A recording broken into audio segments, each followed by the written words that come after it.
नमस्कार दोस्तों, मैं हूं विशंबर थानवी। आप देख रहे हैं मेरा चैनल ध्येय विथ विशंबर थानवी। दोस्तों, अब तक हमने सूरदास का परिचय और सूरदास के 3 पद और उसकी व्याख्या पढ़े हैं। आज हम पढ़ रहे हैं सूरदास का 4था पद। दोस्तों, यह जो पद है वो हमारी पाठ्यपुस्तक क्षितिज के पद्य भाग का अध्याय है, जिसमें भ्रमर गीत नामक प्रसंग से यह लिया गया है, जिसमें गोपियों ने उद्धव से निर्गुण भक्ति संबंधी जिस ज्ञान को पाया था उससे वे बहुत व्यथित हुई। उन्होंने कृष्ण को कुटिल राजनीति का पोषक, अन्यायी, धोखेबाज सिद्ध करने का प्रयास किया है इस पद्य के माध्यम से। हरि है राजनीति पड़ियाए, समुझी बात कहत मधु करके, समाचार सब पाए। एक अति चतुर होते पहले ही, अब गुरु ग्रंथ पढ़ाए। बढ़ी बुद्धि जान जो उनकी, जोग संदेश पठाए। उद्धव भले लोग आगे के, परहित डोलत धाये। अब अपने मन फेर पाइए, चलत जो होते चुराए। ते क्यों अनीति करें आपुन, जे और अनीति छुड़ाए। राज धर्म तो यह सूर, जो प्रजा न जाई सताए। गोपियाँ इस पद के माध्यम से अपनी विरह व्यथा को प्रदर्शित करते हुए कहती हैं, श्री कृष्ण के द्वारा भेजे गए यह योग संदेश को उनका अन्याय और अत्याचार मानते हुए कहती है कि हे सखी, अब तो श्री कृष्ण ने राजनीति की शिक्षा प्राप्त कर ली है। वे राजनीति में पूरी तरह दक्ष हो गए हैं, निपुण हो गए हैं, क्योंकि पहले यहाँ वृंदावन की गलियों में, गोकुल की कुंज गलियों में यहाँ रहते थे, परंतु अब चूंकि वे मथुरा पहुँच चुके हैं और मथुरा में पहुंचकर भगवान कृष्ण राजा बन गए हैं, और स्वाभाविक है राजा बनने के पश्चात उनमें राजनीति की बातें तो आना आवश्यक है। इस प्रकार से भगवान कृष्ण में राजनीति की बातें सर्वथा उचित है और उपयुक्त है। यह भंवरा हमसे जो बात कर रहा है, भंवरा, वैसे भंवरे के प्रायवाची शब्द कई मिल जाते हैं। भंवरा है, भ्रमर है, षटपद, चंचरीक, द्विरेफ, किंतु यहाँ भंवरे का अर्थ भंवरा न होकर के वक्रोक्ति में लिया गया है और उद्धव को भंवरा कहा है। कुटिलता के कारण उसको भ्रमर कहा है। यह भंवरा हमसे जो बात कर रहा है वह क्या तुम्हें समझ आई? क्या तुम्हें कुछ समाचार प्राप्त हुआ? एक तो श्री कृष्ण पहले ही बहुत चतुर और चालाक थे। बाल्यकाल में तो हमने देखा ही है, कृष्ण बड़े चतुराई से हर काम सिद्ध कर जाते थे।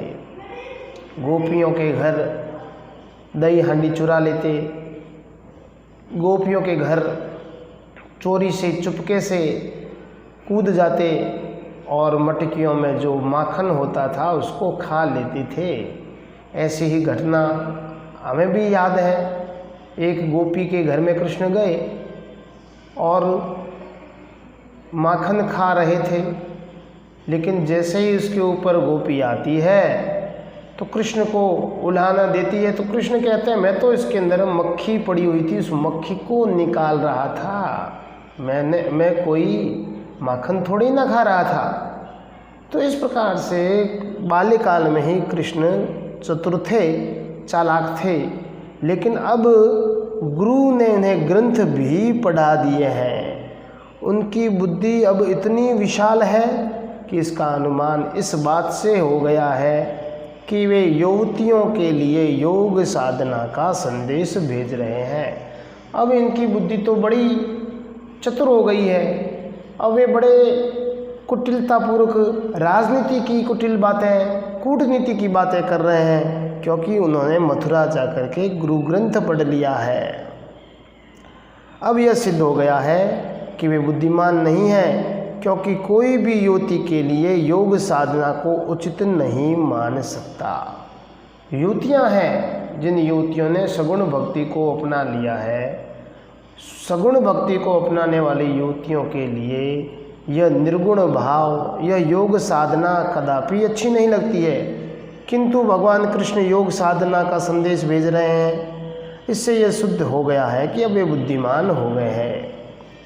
हे उद्धव, पुराने ज़माने के सज्जन लोग दूसरों को भला करने के लिए इधर उधर भागते फिरते थे, पर आजकल के सज्जन दूसरों को दुख देने और सताने के लिए ही यहाँ तक दौड़े चले आए हैं। गोपियाँ उस मधुकर के माध्यम से, उस भ्रमर के माध्यम से उल्लाहना उपालम दे रही है उद्धव को कि प्राचीन काल में, पुराने ज़माने में तो लोग दूसरों को सुख प्रदान करने के लिए एक स्थान से दूसरे स्थान स्वयं को परेशान करते थे, लेकिन दूसरों को खुशी प्रदत्त करते थे। किंतु यह भ्रमर, यह मधुकर, ये उद्धव जो है वो हमें सताने के लिए, वहाँ से मथुरा से हमें सताने के लिए यहाँ योग की साधना लेकर के आया है। हम केवल इतना ही चाहती हैं कि हमें हमारा मन मिल जाए, हमें हमारा कान्हा मिल जाए, जिसे श्री कृष्ण यहाँ से जाते समय चुपचाप चुरा कर अपने साथ ले गए थे। पर उनमें ऐसे न्यायपूर्ण काम की आशा कैसे की जा सकती है? अब भगवान कृष्ण हमारा मन, हमारा हृदय, हमारा दिल चुरा कर तो ले गए, लेकिन अगर हम यह अपेक्षा रखें कि कान्हा, कृष्णा वो हमें, हमारा मन, हमारा दिल हमें वापस लौटाएगी, तो इस प्रकार के न्यायपूर्ण काम की आशा उनसे करना सर्वथा अनुचित है। वे तो दूसरों के द्वारा अपनाई जाने वाली रीतियों को छुड़ाने का प्रयत्न करते हैं। अर्थात भाव यह है कि हम कृष्ण से प्रेम करने की रीति अपना रहे थे, पर वे चाहते हैं कि हम प्रेम की रीति को छोड़कर योग साधना के मार्ग को अपना लें। हमने कृष्ण से अनन्य प्रेम किया, हमने कृष्ण की भक्ति में लीन होकर के अपने दिन रात, सुख दुख, चैन, हमारे परिजन, इन सब का परित्याग किया, परंतु अब हमें उसका प्रतिफल यह मिल रहा है कि कृष्ण चाहते हैं कि हम सगुण भक्ति को विस्मृत कर लें, सगुण भक्ति को त्याग दें और उसके बदले में हम योग की साधना प्राप्त करें। भाव यह है कि सच्चा राजधर्म उसी को माना जाता है जिसमें प्रजाजन को कभी न सताया जाए। श्री कृष्ण अपने स्वार्थ के लिए हमारे सारे सुख चैन को छीनकर हमें दुख करने की कोशिश कर रहे हैं। इस प्रकार से इस राजनीति के पाठ के माध्यम से गोपियाँ कृष्ण के बारे में बता रही है, उसकी कुटिलता के बारे में बता रही है। यह था हमारा चतुर्थ पद, चौथा पद। आप मेरे चैनल ध्येय विथ विश्वम्भर थानी को ज़रूर लाइक करें, शेयर करें, सब्सक्राइब करें। Thank you.